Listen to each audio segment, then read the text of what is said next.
இன்றைக்கி பைபிள் ஸ்டடியில் நம்ம பார்க்க போகிறது நீதி தலைவர்கள் அதிகாரம் 12லேருந்து 16 வரைக்கும் உள்ளது தான் நம்ம பார்க்க போகிறோம். எப்ராயிம் மக்கள் இப்தா அமோனியரோட போருக்கு அவங்களை அழைக்கவில்லைன்னு சண்டை நடக்குது. அதுக்கப்புறமா இது மூலமாக இப்தா எப்ராயிம் மக்களை போரிடுறாரு. அதில் 42,000 பேர் கொல்லப்படுறாங்க.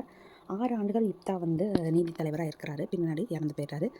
அதுக்கப்புறமா இப்சான்கிறவர் நீதி தலைவராக வர்றாரு. 7 வருஷம் இருக்கிறாரு. அதுக்கடுத்து ஏலோன்கிறவர் நீதி தலைவராக எழும்புறாரு. அவர் 10 ஆண்டு இருக்கிறார், ஆட்சி புரிகிறாரு. அதுக்கப்புறமா அப்தோன்கிறவர் நீதி தலைவராக வர்றாரு. அவர் 8 ஆண்டு இருக்கிறார். அதுக்கப்புறமா அதிகாரம் 13 நம்ம என்ன பார்க்குறோம்னா, திருப்பி இஸ்ரேல் பாவம் செய்து 40 ஆண்டுகள். அதனால் ஆண்டவர் அவங்கள பெலிஸ்தியரோட கையில் அடிமைகளாக கொடுத்துட்றாங்க. அப்போ தான் குலத்தில் இருந்த மனோவாகுங்கிறவரோட மனைவி மலடியாக இருப்பாங்க. அப்போது ஆண்டவரோட தூதர் அவங்க கிட்ட நீ ஒரு மகனை பெற்றெடுப்பை, நீ திராட்சை ரசம், மது, தீட்டான உணவு ஆகியவற்றை உண்ணக்கூடாது, அவருக்கு மேலே சவரக்கத்தி படக்கூடாது, அவர் நசீராக இருப்பாருங்கிற மாதிரி சொல்லுவார். தூதர் சொன்னபடியே சிம்சோன் பிறந்துருவார். அவர் ஒரு பெலிஸ்திய பெண்ணை காதலிப்பார். அவங்களுக்கு திருமணம் பண்ணணும்னு ஆசைப்படுவார். அப்போ அவங்க பெற்றோர் அவங்கக்கிட்ட கூட்டிகிட்டு போகிற வழியில் சிங்கத்தோட பிணத்தில் இருக்கிற தேனடையை அவர் எடுத்து சாப்பிட்ருவார். அதை அவங்க பெற்றோருக்கும் கொடுத்துருவார். அதுக்கப்புறமா பெண் வீட்டில் திருமணம் நடக்கும். அப்போ ஒரு விடுகதை கேட்டு 7 நாளில் பதில் சொல்லணும்னு சொல்லும்போது அவர் கோவப்பட்டு அவர் தந்தை வீட்டுக்கே வந்துடுவார். அப்போது அந்த பொண்ணை அவங்க அப்பா வேற ஒரு பையனுக்கு திருப்பி மறுமணம் பண்ணி கொடுத்துருவாங்க.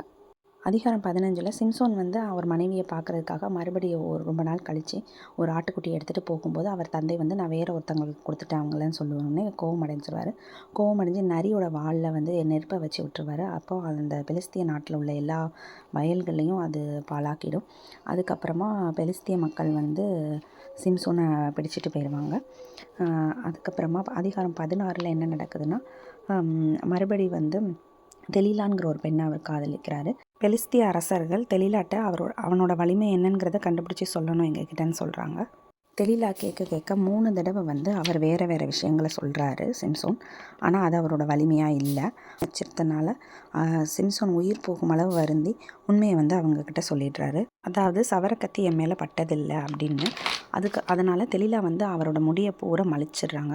அதுக்கப்புறமா அவரை கெட்டி போட்டு பிலிஸ்தியர்கள் அவரை தாக்கும்போது கடவுளோட ஆவி அவர்கிட்டருந்து வெளியே போனதுனால சிம்சோனோட தோல்வி அடைகிறாரு. இறுதியாக அவர் ஆண்டவர்கிட்ட இந்த ஒரு முறை மட்டும் என்னை நினைவு கூறும்னு வேண்டுறாரு.